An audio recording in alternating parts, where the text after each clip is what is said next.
Are you satisfied with your understanding of sustainability? If not, like me, imagine a journey together, a pluralistic one, with innovators, startup, academia, NGO, all together looking for solution to the greatest challenge of our time. I'm Samuele Tini, and this is the Sustainability Journey. Welcome to this wonderful episode. Today, we are going to discuss a topic which insight and sometimes is a topic that divides us, that we need to tackle to understand better. And during my experience at COP, I met droves of young professionals discussing and trying to engage meaningful conversation with people there about their topic. So now with two guests, Cunha da Silva and Sophie Zienkiewicz.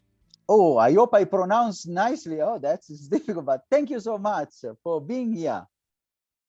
Thank you. Thank you for having us. It's a pleasure.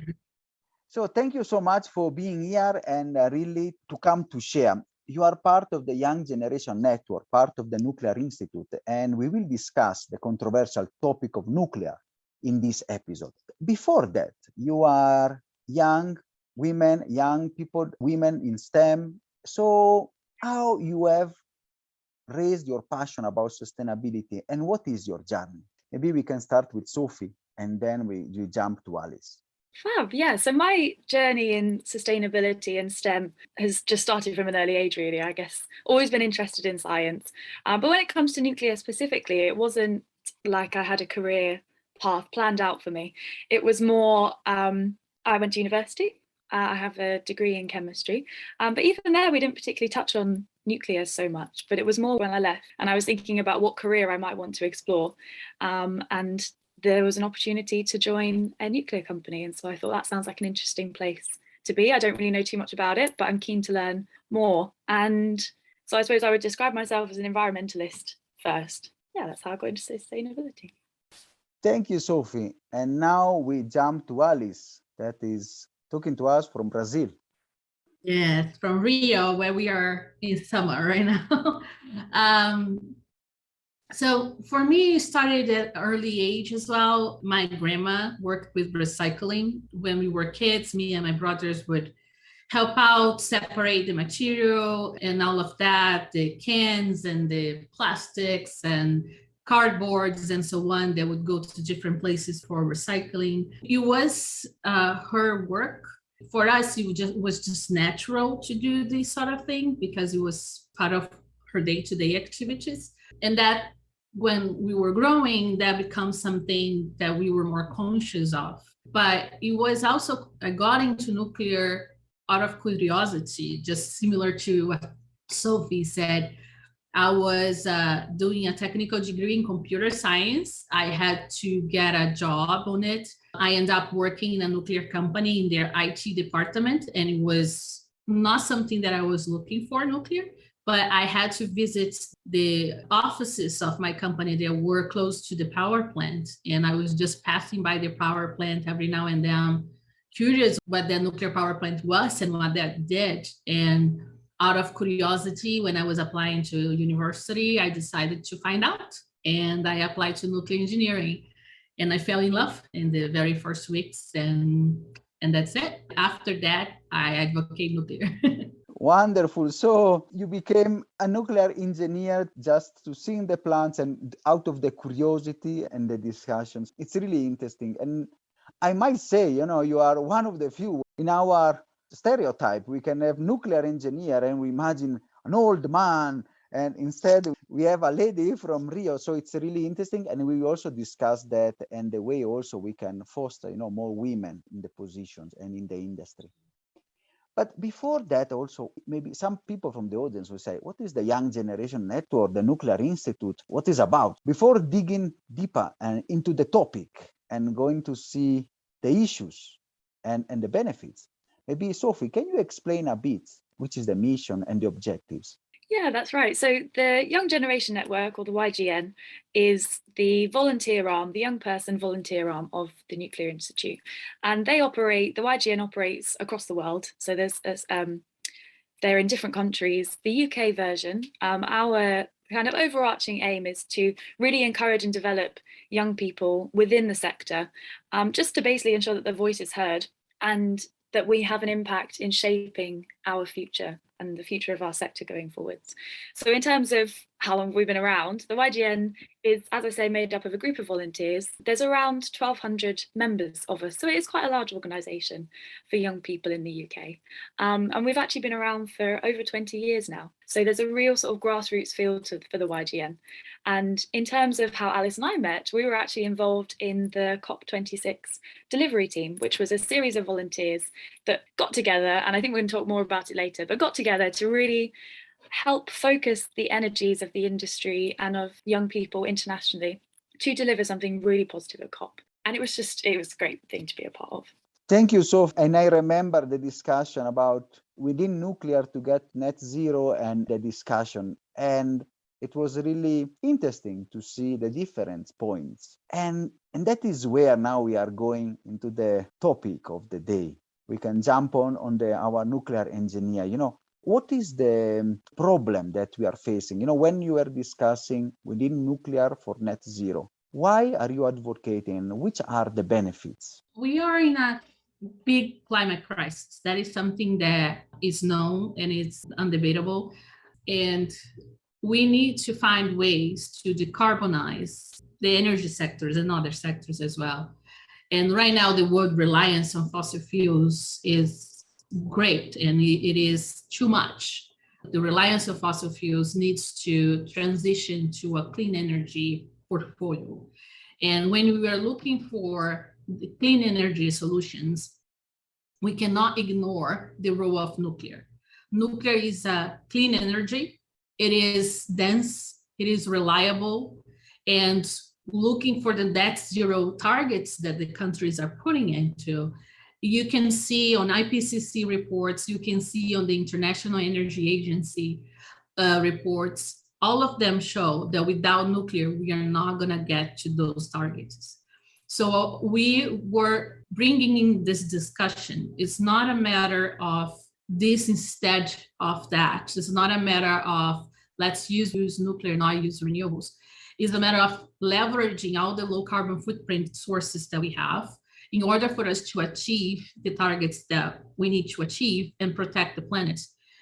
So we were the situation that we are in is we cannot ignore nuclear. We need nuclear. Without nuclear, we are not going to get to the targets that we need to get. So that's the message that we have been bringing and discussing during COP is together is better. We need to work together. We need to collaborate with renewables and have nuclear and renewables as part of the solution for the climate crisis.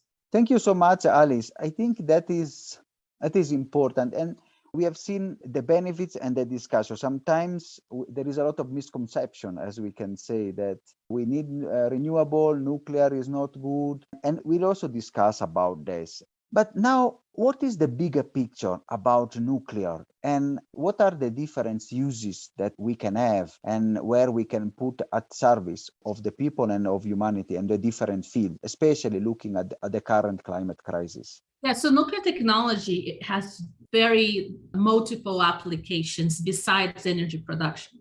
When you look at energy production, it's already great because it's clean energy, it's reliable, it's not intermittent. So you can have like a 24/7 energy and can balance in the intermittence of renewables, which makes for a great energy matrix, right? So you have a base load power and you have the intermittence power that the renewables bring clean energy as well.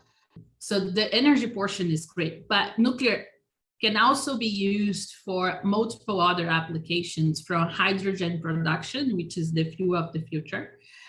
We can use nuclear technology for medicine, which is daily saving millions of lives around the world with treatments and early diagnosis of diseases through nuclear medicine and cancer treatment. And I can say close to my heart because my grandma went through nuclear medicine treatments for her cancer. There is applications in agriculture. There is applications in food. You can irradiate food to decrease waste. If you look at the situation of the planet, there is too many people in hunger. So you need to find solutions for food waste, for solution of this other great issue of the humanity, and nuclear technology can help with that. So there is an infinite of applications that nuclear technology can support and better the lives of people across the world. And nuclear energy is one of them, but not the only one. It's just a great technology for us to develop and help solve all these global issues that we are all getting together to sort it out. Thank you, Alice. Thank you so much. So you spelled out the benefit. It is important for the energy. It is important because it gives us energy for a longer time. It can balance the renewables. It has different uses from medicine to agriculture. Now, let me stand in the feet of the people that sometimes we got also there and saying, hey, yes, very nice, fair enough. But what about the issues? What about the ways? What about, the conception that we have, the scare So how can you respond to critics that maybe also in our audience can be there? How would you convince them and discuss with them to find common ground? I think we need first to have an open dialogue. We need to make sure we are talking and listening and understanding people's doubts, which are valid. Nuclear technology is not something that it's common to discuss. So we are here to do that, to open a dialogue and make sure we are addressing questions which are normal to receive. On the issue of waste, for example, that's a very standard question that we receive. And nuclear waste is very small, is manageable. We know what to do. It's not a matter of we don't know what to do with that waste. A lot of people think that what we're going to do, we don't know. There is no solution for that. We actually have ways not only to recycle fuel that some countries do and leverage that waste, the fuel that was used to be used back on the reactor, but we know how to store it. We know how to monitor it. And the size of the waste, let's say, it's very small. Nuclear doesn't produce a lot of waste comparing to other sources. So it is a question that we can answer with empathy and data and open dialogue. And Sophie is great at this sort of. She has been proven to the TV during COP. She was talking to media and so on, and having these sort of discussions is very important. In fact, let's jump to Sophie now. So we had the technical background. So what was your discussion? Many people now are advocating for nuclear. Even Bill Gates in the latest book, is advocating for nuclear. But still, in our imagination, Chernobyl is still there, and all the scare that we have lived when we were young. So how would you respond? How we can, as Alice said, we can find an open dialogue, and which are also your point of view on the issue? Firstly, thank you, Alice. That was very kind of you. Just to tie all of those points back together, it does come down to maybe two different factors. And I think the first is miscommunication. And that is exactly why this sort of open dialogue is so incredibly important, because we would love people on any side of your opinion scale to come to us and just talk, because that is really where the value comes from. And I think probably the second side is that we are part of this new generation of young nuclear leaders that are really committed to the climate cause. And ultimately, I would, perhaps a general statement, but I would say none of us overly mind how we get to net zero. We just know that we need to get there. And we are championing the cause of nuclear alongside renewables, because we recognize that this is the goal that we are all collectively as an international community working towards. And so I think that power of the new leader image has been really useful to us over the past 18 months, because we have been able to galvanize people from across the international spectrum, the political spectrum, whatever your opinions are, and people have felt inspired because they recognize this image that we're working towards. Nice, Sophie. Thank you. So let me now ask, a bit more about your experience at COP. Since you are part of the 70 young people that you both were there trying to discuss, can you share a bit of insights on how it went, and what have you garnered from this experience? Yeah, just a bit of background on the actual COP delivery team. So COP is as I'm sure a lot of your listeners are aware, the largest climate change conference that exists in the world. And it happens every year. And in November 2021, it was in Glasgow. And so Alice and I were part of the delivery team. There was 10 of us on the team. And we really were working to galvanize that international audience in terms of our vision for what we wanted to achieve at COP with all of these volunteers that you mentioned. And it's important to note that we were there as volunteers for the YGN, the Young Generation Network. But in terms of a vision, what we really want to see is that clean, sustainable, abundant, low carbon future for everyone. So that was really the message that we were trying to pitch to the world. And we want to do that by enhancing the collaborative nature. So that was kind of what we were there to do. In terms of the experience that we had, and I'm sure Alice would agree, and as would everyone that was there, it was absolutely incredible. A few key things that stuck out for me was how open people are to dialogue and how important it is to be brave in your opinions, because people really resonate with that message of, I'm here because I'm fighting for my future and I'm doing it in perhaps a slightly different way to you, but ultimately we're both here and we are both working towards the same thing. So I suppose the openness for me was it was a surprise. I think that would be fair to say, Alice. Yeah, it was definitely a life-changing experience. It was my first COP, which it was true for most of the volunteers for the young generation that were there.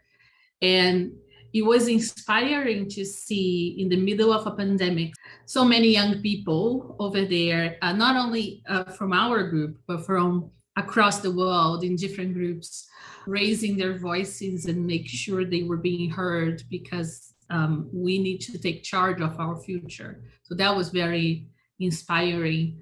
It was another thing that struck me was the conversation of a just transition and climate justice, to make sure we get to the net zero, we get to protect the planet, but don't forget the people in need, the people that are in energy poverty. So how do we get there? How do we transition in a way that we can take those people in energy poverty out of this situation and allow them to have abundant life? So that was a very good conversation that across the different stands they were having, and the inclusive response to the climate crisis is essential. So that for me was also inspiring to see that we are not only thinking about the technology, we are putting people at the center, a human-centric approach to the solution for climate crisis. And that is another thing that I think nuclear can bring is all the development and all the reliable energy that allow these people that today live in locations that don't have access to energy can finally have this access. But it was inspiring to be there, and I know it was not as it could be because we were in the middle of a pandemic, so a lot of people couldn't be there. We were privileged to be part of the COP during that time, but it was definitely an incredible opportunity to be together with everyone that, as Sophie said, are all there with the same goal: to protect, to bring a better and more sustainable future to everyone. We all with different solutions, and we're just talking and discussing and being open to hear and learn from each other. Thank you, Sophie. Thank you, Alice. I think a strong message is coming out that, as your slogan, no, together is better. You are advocating really for a holistic approach where nuclear is not seen as the villain in the room, but rather one piece of the puzzle to solve the problem. I think your discussions and your arguments. Talking more now, since we are in the human side of the discussion, you are two young women that have in a field that I must say, in my imagination, is male dominated. We have had this discussion a lot, even with other guests, because as you notice in our podcast, say a big majority of guests are women. That is showing also, the passion and engagement that women are putting at the forefront of this climate crisis. So I want to ask a bit more your personal side. You are a nuclear engineer. You are working for energy sector, Sophie. What is the gender perspective? Which are also the ways we can have more women as leader in this field? It's a really good question, and as you can expect, there's no easy answer to this. It is purely, we've got to work hard, we've got to do more than we are doing, and we've got to amplify and accelerate the things that are the good things that are going on. And so things like this podcast, like you say, is fantastic to give women and to give young girls, and also just people interested in different areas of STEM and wanting to broaden their horizons. Things like this are incredibly important. I think engaging in the young generation in particular, because that's where Alice and our interests particularly lie, is so powerful, and it's really quite inspiring. And I honestly would encourage anyone and everyone to get involved in some sort of volunteering in with STEM opportunities, because they are so rewarding to be involved with. So if there are things local to you, get involved. If there aren't, set them up, because there is an international community there that really does want to support you.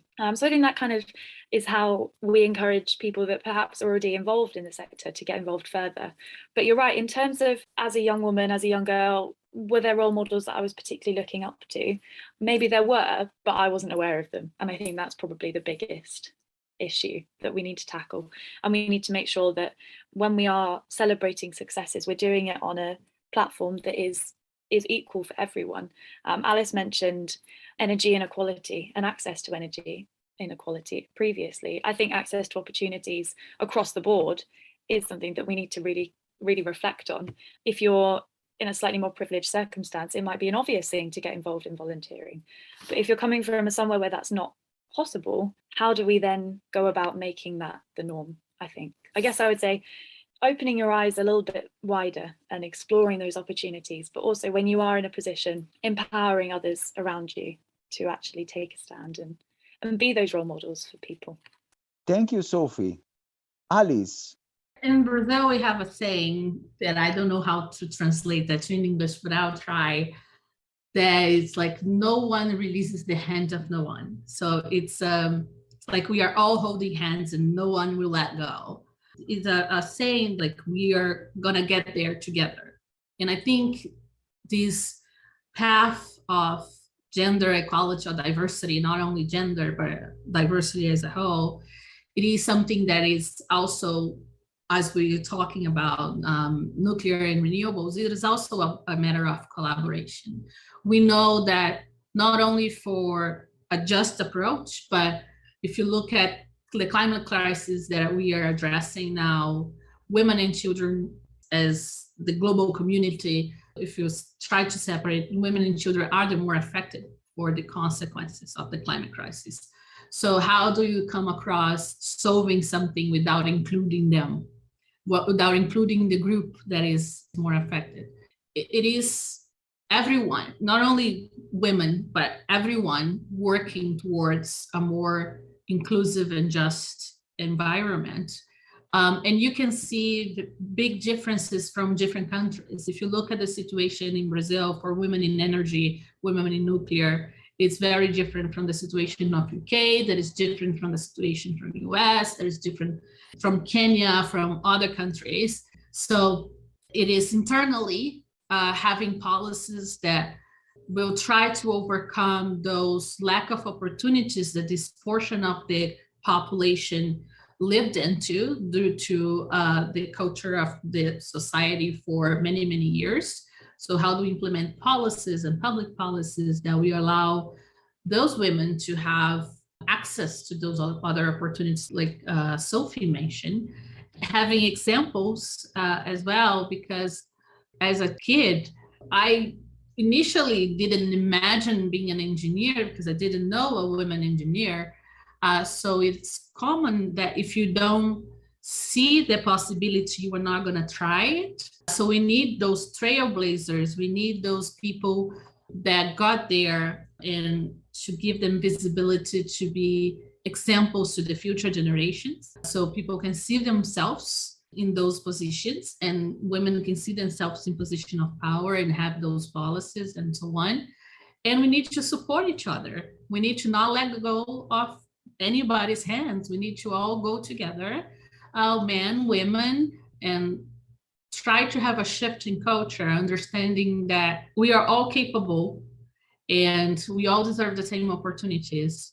So let's create a society that gives the same opportunities to everyone. And that's what they say means. It is, in Portuguese, is ninguém solta a mão de ninguém.